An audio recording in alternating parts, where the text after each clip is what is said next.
Hi, everyone. Welcome back to another interview with Oikos International about our sustainable finance toolkit. And as part of that, I'm really happy to bring in a friend of mine, Ibrahim, and to talk about his career path and a little bit of work that he's doing at Marquette Associates, an asset manager, and he's a research analyst for them. But what's also super interesting, and I know we'll get a little time to talk about this, is your adventure into the med tech space and talking about COVID-19 and long haul, and also how that relates to impact investing. So Ibrahim, welcome. Tell me a little bit about yourself.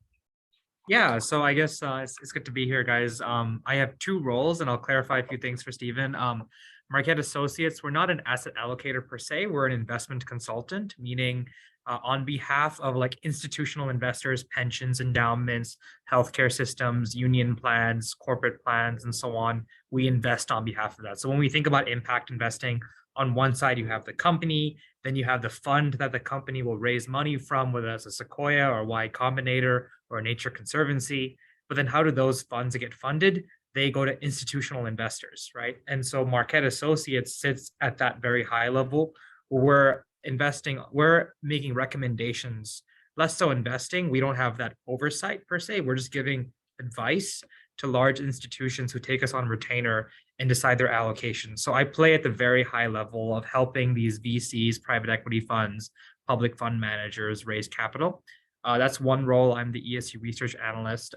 The other role that I have is the founder and chief operating officer of Strong Haulers. We're a health tech company trying to help people with long COVID and other chronic illnesses predict their symptoms. I myself have long COVID and another chronic condition. It makes it hard for me to walk. I use a cane to get around. And so like very much inspired by my own experience with disability and illness, decided to build this company. So in a way, I'm kind of double dipping. I'm both a founder and I'm an asset. I'm on the allocation side. I guess that's like general background I can give right now. Stephen, I'm sure there's more. I'll pass it back to you, Sid. Well, one thing that I thought that was cool where we first started was at the USSF, the United States SIF, Sustainable Investment Forum's conference, and they both were scholarship winners for their Patrick DeSimone participation in it. So I guess from there, I've seen you go into this space of impact investing with your startup and get this role within ESG. And our advice in the toolkit is doing those three things: starting somewhere, going to these trainings and conferences. What is something that you've not noticed from your career path as like a thread to share to somebody wanting to get in? That it's not clear cut how to get, that there are no clear infrastructure for people who are not in business school or who are not already in a finance network on how to get into ESG and impact investing. The career paths, the roles are not super defined, and the skills and expertise required is all over the place. My role, I'm a research analyst here, and that's a relatively mid-level role. A lot of people in their like late 20s, early 30s take on that position. I'm 25, and they've kind of given me, when I saw this job description, it looked like three different jobs in one. It was, we need you to do ESG, we need you to do impact investing, we need you to write papers and speak at conferences, we need you to help us with diversity, equity, and inclusion. And I'm like, this is a lot of different roles. And my professional background, for those who don't know, I used to work in the federal government doing foreign aid. And like my professional experience is in like health equity. My startup is in health. I worked in healthcare for a little bit. In my role, I'm touching every single asset class, and I'm also doing climate stuff. And I'm like, I'm not a climate person, And so these jobs that exist in ESG and impact can be so wide ranging, and like there's really very few, I think, clear paths on how do you get in to it, So I think that's something that's really struck out to me a lot as I was recruiting for these kinds of jobs. I'd agree with that. And I'm sure on the call, we can also feel that with our own career paths. And some of the things that we're noticing in students and helping universities is like the many different resources and stuff that are out there. to get into this sort of space? And so now that you're working, what are those things that have really helped you to prepare, or how are you preparing now also with many different hats to wear? I think, one of the best pieces, so like when I was in grad school, I wanted to very specifically target impact measurement roles. I wanted to be at a private equity fund or a VC, not on the investing side, but on impact measurement. This is a little far from what I wanted to do, but in the end, it actually worked out pretty well for me. And the best advice that I was given from someone who's working in impact measurement, she said to me, there are three things that you need to get into this space that I find myself actually leading on right now. She was like, the first thing you need if you're going to do impact measurement, you should have some good data skills. Can you read, if you see a T-stat or a p-value, right? Like, do you understand what that is when you're reading a statistical report? That's one. So do you have good data skills? Data skills as in working with non-financial data. So the environmental, the social data that social scientists are comfortable with, can you work with that? Second thing, do you understand the non-impact parts of investing? Like at the end of the day, it's impact and investing, right?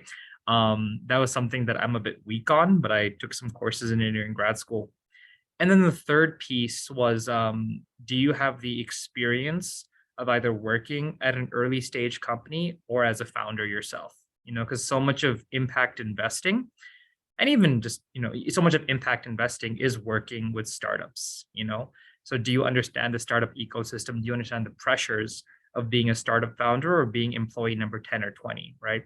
I find that in my role right now as not an allocator, but as an advisor on where to allocate, I actually lean, and who's trying to build an ESG and impact investing practice. I find that I lean very heavily on my experience as a founder, because like as a founder, I had to go through the process of trying to raise funds, trying to make decisions on go to market, figuring out what is material to my strategy from both an environmental and a social impact, and also like financial feasibility, and I find that knowledge, as someone who's not a MBA, who did these intense finance courses and worked in the bank, but actually trying to like build something that helps people, I find that I lean on that a lot when I'm talking to like other fund managers who are trying to raise money and who are trying to build sustainable businesses, so that was actually like I actually think anyone who wants to get into ESG and impact, go join a startup, like early stage startup.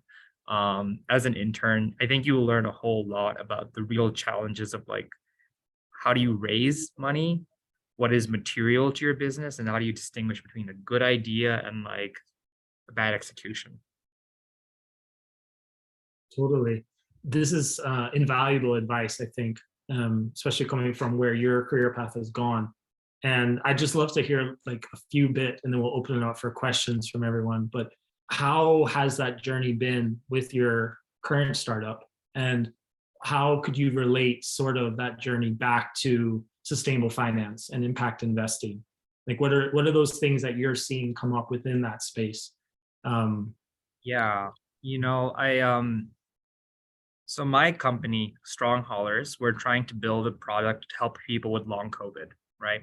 Long COVID being this condition where like around 30% of people who get the coronavirus don't recover. People have been sick for 2 years on. In the US, at least 1.8 million people have been out of work because of the long-lasting symptoms of fatigue, brain fog, body aches, difficulty breathing, heart issues, and so on.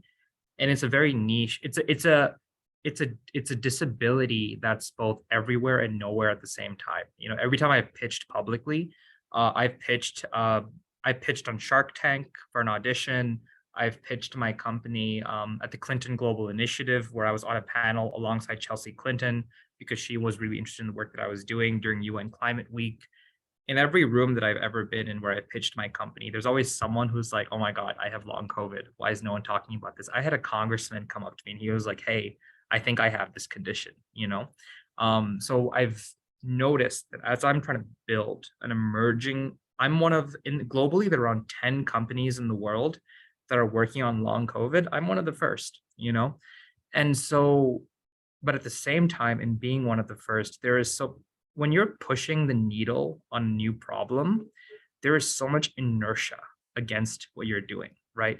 Why do problems exist? Because the system as it is today is invested in making sure that that problem continues. That's what it means to try to solve a problem, is you're pushing against a system, right? And so And what does that look like? I have an idea, I have lived experience, I have a team, my co-founder's working on it full time. We've had a lot of validation from our users. And when we talk to VCs, when we talk to investors, right, they're like, oh, your market size isn't big enough, or oh, you're too young, you're too early, or oh, like, I'd rather back this boring tech company than like your innovative health thing, even though you're a first mover, right? And so there's so much, even despite the fact that like Chelsea Clinton, Hillary and Bill's daughter, like likes our idea and put me on a televised stage with her during the UN General Assembly, there's still a lot of crickets around like giving us traction because no one wants to be first to back an innovative idea. There's a lot of risk aversion to doing things that people aren't familiar with, right? So that's something we're encountering a lot as a startup working at the cutting edge of like a healthcare medical issue. And then I see this on my side as an allocator, right? Where my job every day, I get pitched like every day, like 20 funds, VCs, private equity, reaching out to me, working on climate change. When the Inflation Reduction Act passed, my phone was blowing up for 2 weeks because like funds were like, look, our projections can go from here to here, right? Because of this legislation, right? And I see these funds and I'm like, oh, I understand what you're doing from a climate perspective. I think you're good, or you're an emerging fund manager. Maybe this is fund number 2 or fund number 3. You're emerging and you're like got good traction, but your assets are small, right? Like small, I mean like 10 million, 5 million, 2 million, whatever. But I'm like, these funds are doing really good, innovative work, but institutional investors don't want to move into that. They're like, it's too risky. It's too new. It's unproven. Their assets are too small. There was this one fund I was working on where it's a new fund. They had around 2 billion assets in the last like 5 years, which is like a really large number. And they have 2 strategies, like a normal traditional equity strategy, and then a really cool like impact strategy. And I was like, wow, they're a small company and they're able to get this many assets so quickly and get this much traction. And they're working on both of these strategies at the same time. But then like our institutional investors will be like, no, they're too young, even though they have a lot of money. The fact that the small, nimble team is working on both funds at the same time, that's not enough coverage. It's split resources. We don't want to back them.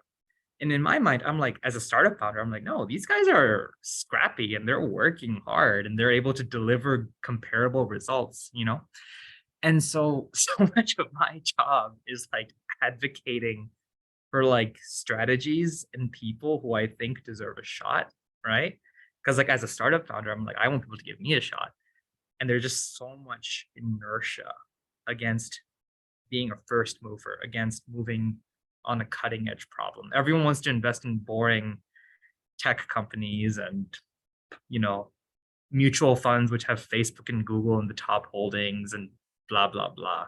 So I think that's something that I've noticed a lot, both as a startup founder and being an allocator, is there is so much inertia on all sides of the value chain, against being innovative. As a startup founder, it's hard to get coalitions, activist groups, our users to buy into our idea.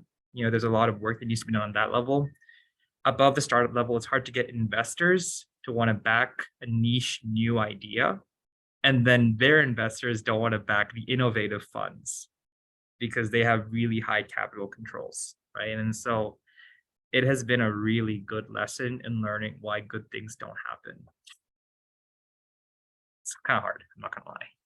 And I really appreciate about your like career path here is you're able to experience both sides of that coin, of that investment, impact investing decision, and the whole chain that needs to happen to bring these solutions that are going to help address the social and environmental issues that we're facing, with your example perfectly aligned with COVID-19 being so relevant. I know that I'll also share with this recording your article on the topic for Impact Alpha, which I think is a great resource for people to learn more about news and what's cutting edge here in investing. So on that note, let me open it up to our audience to have a few questions, because I know a few are interested in this space. Maybe Margaret, I know you're working a little bit at impact investing. What was something that stood out to you? Oh, yeah. I can do. Thank you for your talk, Ibrahim. So I'm from Brazil and I am working right now with a startup. And it is an equity crowdfunding startup. So I have been working with a lot of different kinds of startups. Some of them are impact-driven startups. So my question to you is, I'm curious about if you have any advice for startups that are trying to the next round, Series A, and maybe to be more prepared about impact management and measurement for getting attention from the VCs, impact-driven VCs, Yeah. and maybe internalization, being able to get attention from VCs around the world. Because of course we are here in Brazil as an emerging market, so some of them, a few of them are interested in go abroad and get some funds for this VC at the future. Yeah, I'll caveat my response by saying that like I've not gone to Series A, so like I can't speak to like how I fundraise. Like we're right now bootstrapping entirely, so we're probably less further along than some of your portfolio companies. I will say that being on the investor side, I don't think there are a lot of frameworks that are coming out for startups on how to do impact measurement and management. Duke University, like their like FOCA school partnered with the UN on how to like incorporate the sustainable development goals as both an allocator and in your portfolio companies, right? And there was this whole thing where they're like, we're going to get ready for this like impact verification through the UN. Here's this course that we're rolling out to people and so on. And it's a lot of work, to do that course and to incorporate it into a startup. But then when I like look on my side as the allocator, I'm like, I don't see many impact funds actually incorporating it, right? There is a very real tension that, and this is the advice that I've been given from like foundations who I work with for like my own company. There are a lot of frameworks that are out there on how to show that you're impactful, and sometimes there's just like a lot of, especially like for an early stage company, it's a lot of work to put in that place to learn the framework and to embed it into your process and communicate it to the public. But oftentimes a lot of investors have no idea what that is, And so, and like I see this as an allocator where I'm like, some of these impact funds are not doing what's in standard with the UN and everyone else, right? It's like, I struggle to see what the point is. And so for me, as me and my company have been thinking through how we're going to position ourselves for like our seed stage fund and eventually for Series A. Right now we're thinking about seed, because right now we're just purely bootstrapped. Me and my co-founder have full-time jobs, so we put the money into the fund company, and our third co-founder works on it full-time, relying on his own savings. I think it's important I think it's really important as a startup to find investors who have some personal interest in either learning about your problem or who believe in you as a team. I've seen some really great impactful funds that we've been working on my side as an allocator. And I'm like, these guys have such good like impact credentials, but our investors, our clients just don't care about like these clean energy solutions, right?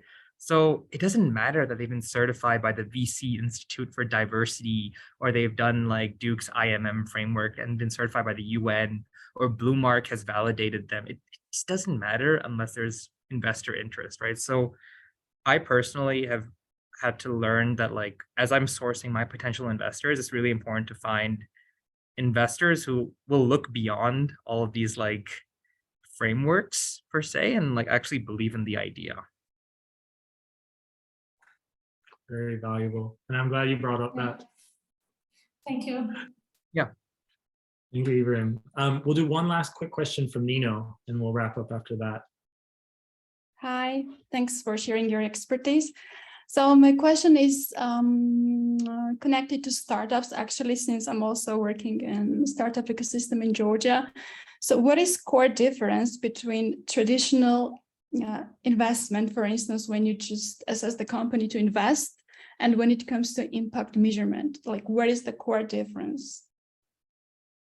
Yeah, so like what I've seen from the funds that I've worked on, that I've underwritten, the investors, like the funds will want to, when you're evaluating, when you're a fund working with startups, you want to be like, okay, the dollars that I've allocated here have helped this startup grow from this many users to this many users, right? And then the fund will also be like, okay, from an impact perspective, I want to be able to quantify how much did this fund contribute to the startup's growth, So some funds that I've seen have been like, okay, when we're sourcing potential funds, we're going to look at both, what is the impact potential of a company? What is their contribution to the SDGs? Who is the founder? But most importantly, how much impact can we generate for this company that's additional? Like if we as the VC fund or the private equity group did not invest in this deal, would the deal not have happened? Like yesterday, I was underwriting a fund that was doing affordable housing, and they were looking to provide bridge financing to like a real estate developer in California. And they were like, yeah, like if we didn't provide this financing for these affordable housing units, this housing would not have been developed, So this comes back to what I was saying to Margaret, right? Like it's really important to find investors who like believe in your mission. And part of having them believe in your mission as a startup is helping them believe, without them, what's the counterfactual? Like, would these impact be generated or not? Some investors will run away from funds because they're getting too much money. They're too large, right? Some companies are too large and they're like, my like $1 million, $2 million is not going to have any impact.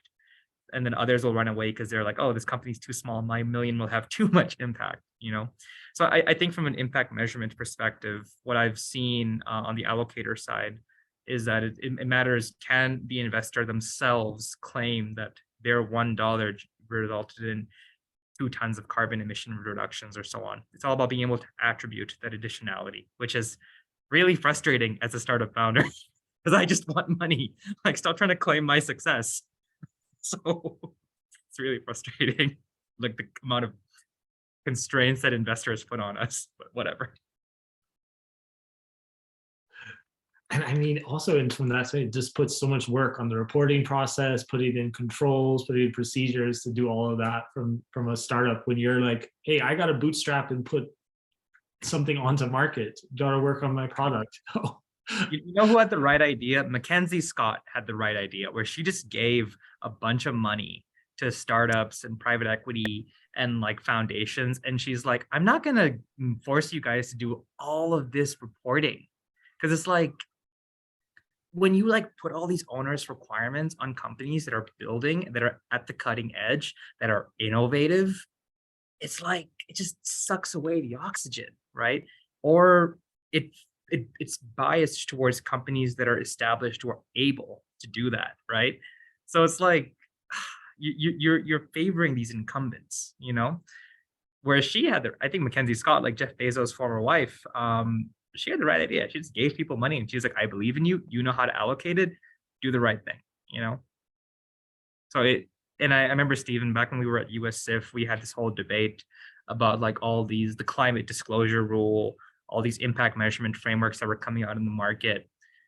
And I remember you and I saying like, wow, like all these frameworks, like, whether that's like getting a Blue Mark certification or like meeting all of SASB's requirements or like whatever, it's like, these really favor like established incumbent funds who already have like huge billions under advisement, as opposed to like the small, scrappy up-and-comers who don't have the capacity to do that, But the market does not care so much about innovation. It's all about like rewarding people who can help with capital preservation, is what I've noticed. Yeah, and with the goal of scaling it and making more money out of it. It isn't as much this idea of putting in these frameworks and the amount of hour and time that would be required for startups to include that in there. Yeah. Ibrahim, I want to be mindful of your time, and I know we'll have to finish up soon, but I want to say thank you so much for coming and giving your advice and sharing with us. It's important for us at Oikos International to highlight leaders like you who have that knowledge base for our future change agents. So thank you again. No, of course. I was very happy to do this. And like I said to everyone, can be the beginning of the conversation. I very much believe in like mentoring and helping others find their footing in their space. These problems are hard, whether it's climate change or health equity or long COVID or disability or whatever. It's really hard.